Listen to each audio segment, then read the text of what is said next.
am Gustavo, also known as Mustafa el Colombino. I am from Colombia, South America, Latin America.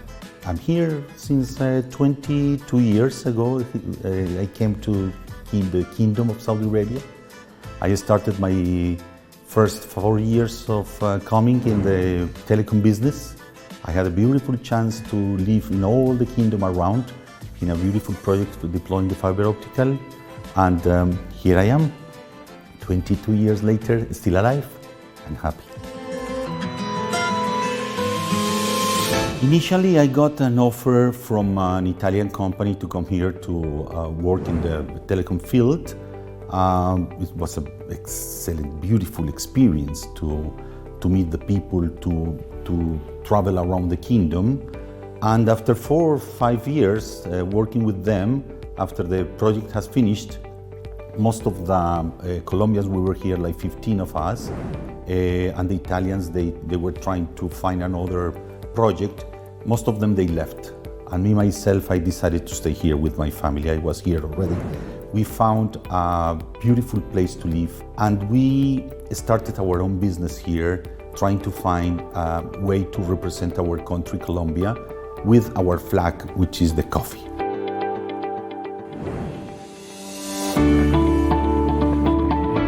Yes, we have friends and we have fun, but there is a responsibility, unfortunately. There is a duty that I perform with very high passion and pride, which is sharing. We have a saying in my company that we don't just sell coffee, we share a culture of coffee. Sharing a culture of coffee means not only, as we say, Colombian flag and Colombian coffee against other products that shows that the Colombians, we are good people, better people, but coffee in Saudi Arabia is something that is super important. During the last 10, 12 years now, we have developed this concept of a specialty coffee that me, I'm proud to be one of the pioneers here. But what is happening is a matter of visiting the coffee shops is my job, because selling coffee, okay, I sell coffee, but I need them to be always in the top level of preparation and service.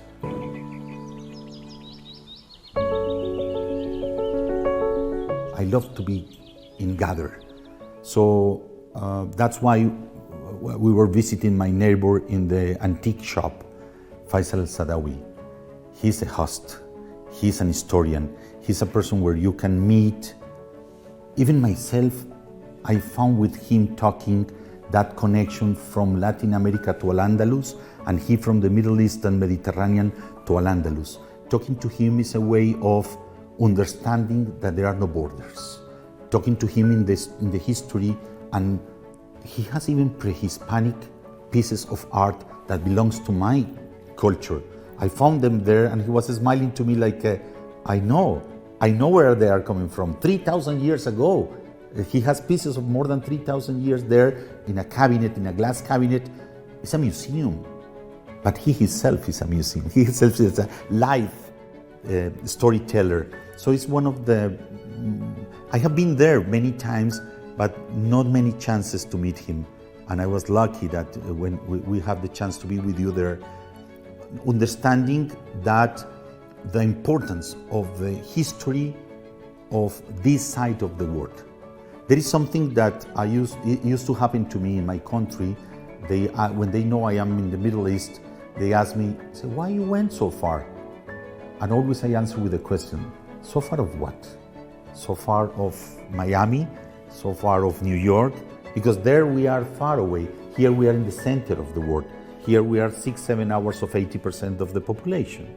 So being here is an opportunity that I know I cannot lose, to learn more and more and to teach more, because that is the best way to learn always is to teach. So whatever I'm learning here, I'm trying to share with my people. I have some webinars, and I am doing some work for my government or the office who promotes Colombia and its exports and invests. I'm working with them, for them, showing what is Middle East and what is the culture of the Middle East and how to do business with Saudi Arabia.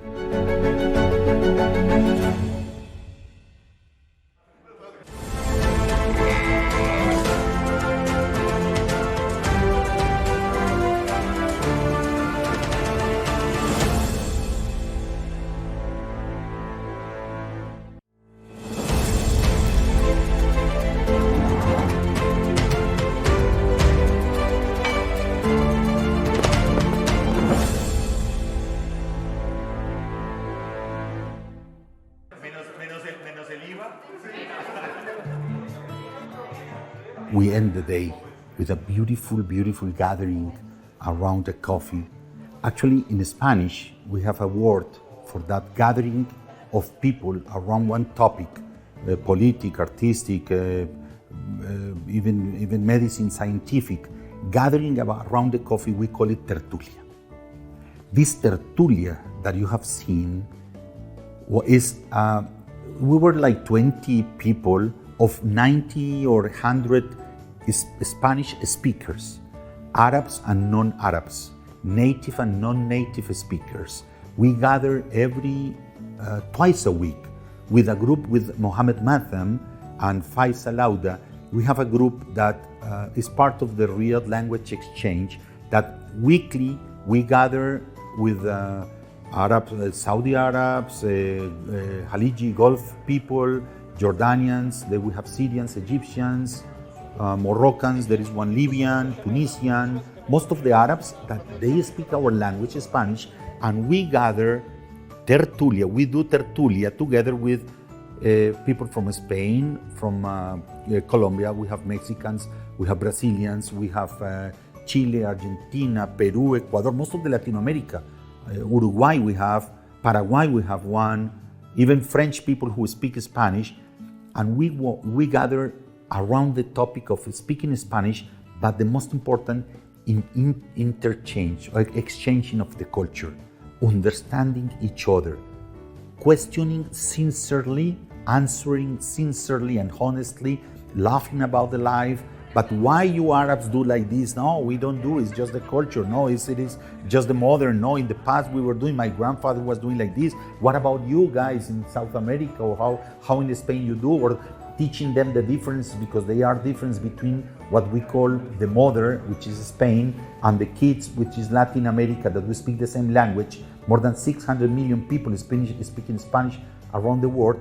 How we are similarities and differences. And the similarities and difference between the North African Arabs and the Peninsula, Jazeera Arabs, how this is one of the most beautiful moments that we have more than 15 or now 17 years doing this weekly.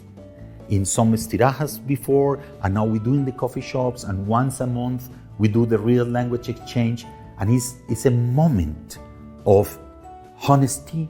It's a moment of friendship. It's a moment where all questions are accepted, all behaviors are accepted, and we understand.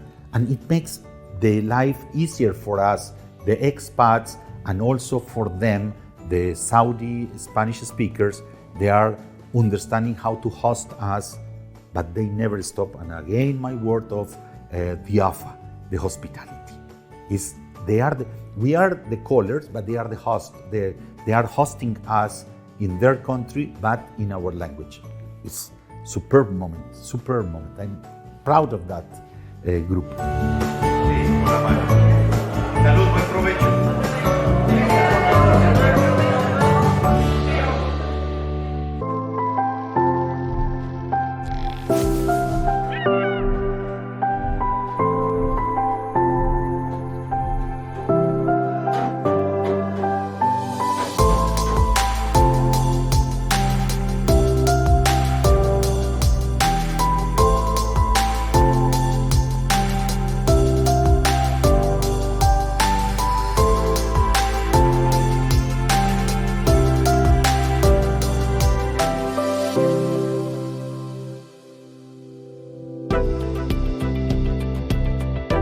Yes, this is my day. You saw me in my normal activities at home, preparing first at all my cup of Colombian coffee. This is like a ritual. We have a saying that life is too short for a bad cup of coffee. So we are using the Colombian coffee, the freshest and richest. And this is something that we are also using in our life as a flag. The Colombians is a flag to compensate the stigmas and the wrong information about Colombia. That we have something else, but this is a very, very little percentage of the products and population that we have, and the rest we are good people and we have good products. So I prepare the first thing for myself to wake up, my cup of Colombian coffee, fresh brew Colombian coffee. Then what happened? I moved myself to read some articles in the newspapers, or a book that I'm interested on, astronomy sometimes, or history. I love history. That's why after the moment of reading the books, I connect immediately with my family. Unfortunately, these moments, and due to the pandemic, my family, my mother, my daughters, my loved are out of the kingdom today. So, but thanks to God, we have today this communication. And then business is very important for me, the connection with my land. We are 8 hours difference with Colombia. They are earlier 8 hours. So in the morning time, still they are in the night. So it's my moment to connect the people, to have Zoom conferences. Nice to meet you. Good morning there. Good afternoon, good evening for whoever is listening. Assalamu alaikum.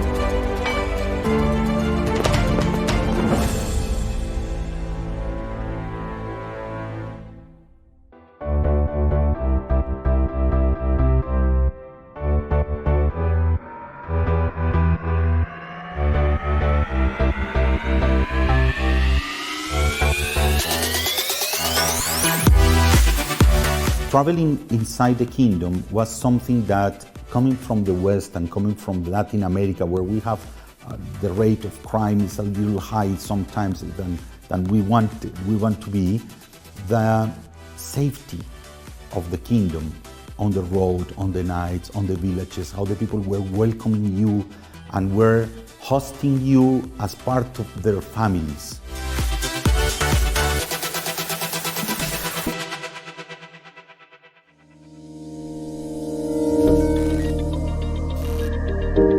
How have I seen the changes in Saudi Arabia? I say that these last 20 years I have lived 200 years of my life.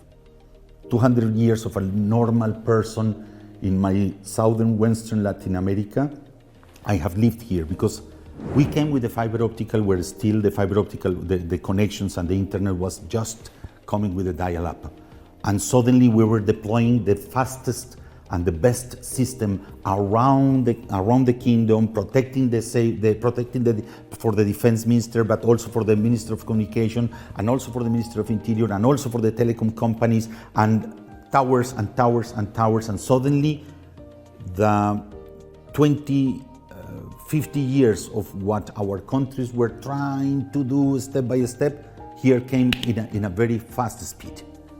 So every one of the changes that we lived conscientiously, but surprised of why now we are changing, and how the society was taking the advantage of being with a TV set only connected to some local network, then to the dish, then to the internet, then it came to the mobile, but in a period that we were not even able to react to the changes.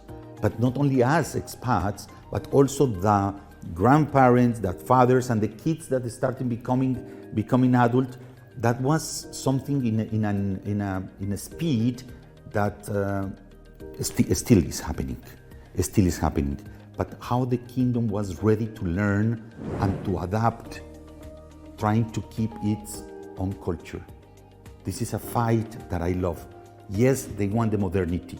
Yes, we are working for that modernity, but, and it's always a begging, or it's a way of, I'm asking the culture, the society, I'm asking the society, please do not lose your values, your culture, your ethnicity.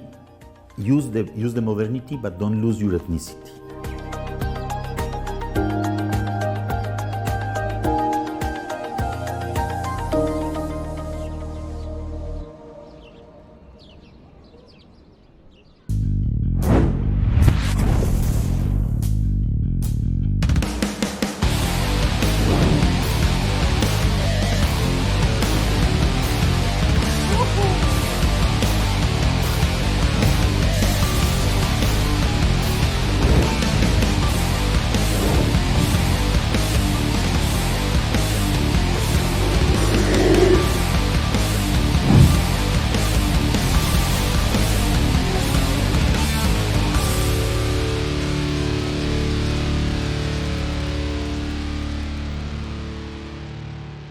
Talking about friendship and talking about brotherhood, for me is the most valuable capital I have built and made in this land.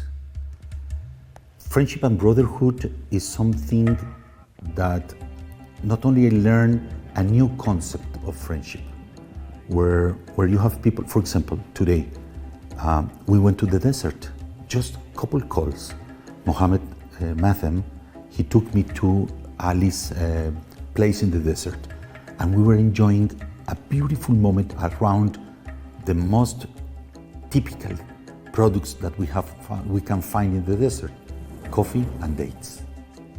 So these two products are giving the hospitality environment to share with friends.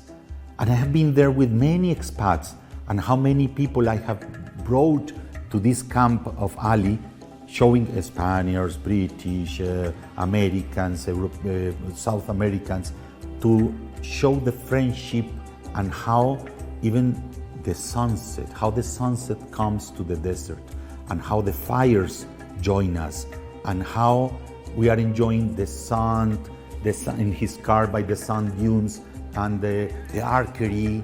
I think we had some experience, and we shared some experience also in the sandboarding. It's a place where you can be a kid.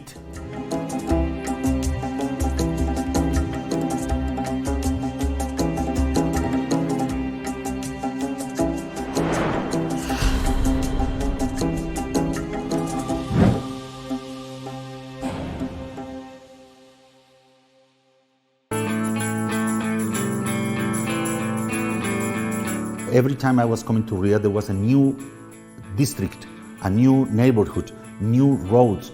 I say to my people in Colombia that Saudi Arabia, mainly the main cities, rumbles.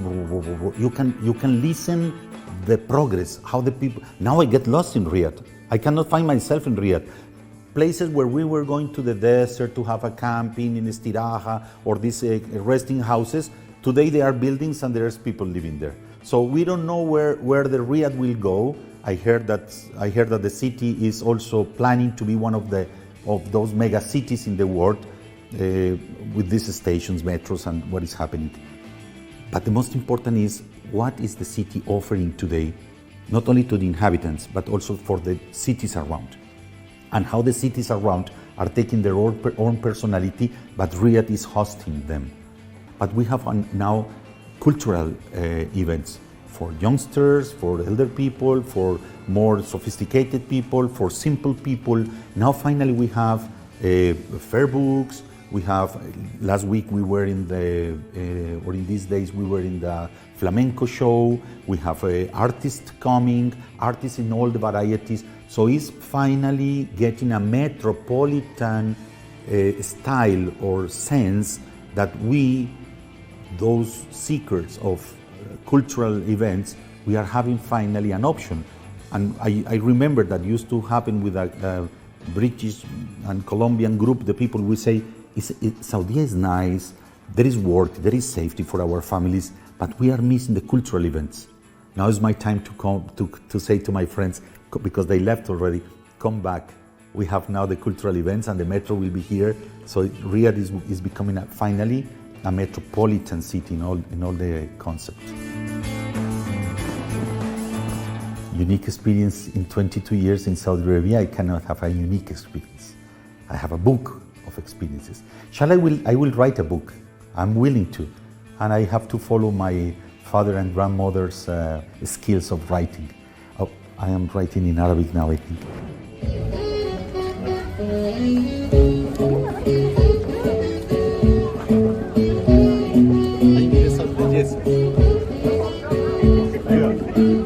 Los extraño, familia, pero bueno, aquí estamos bien, trabajando.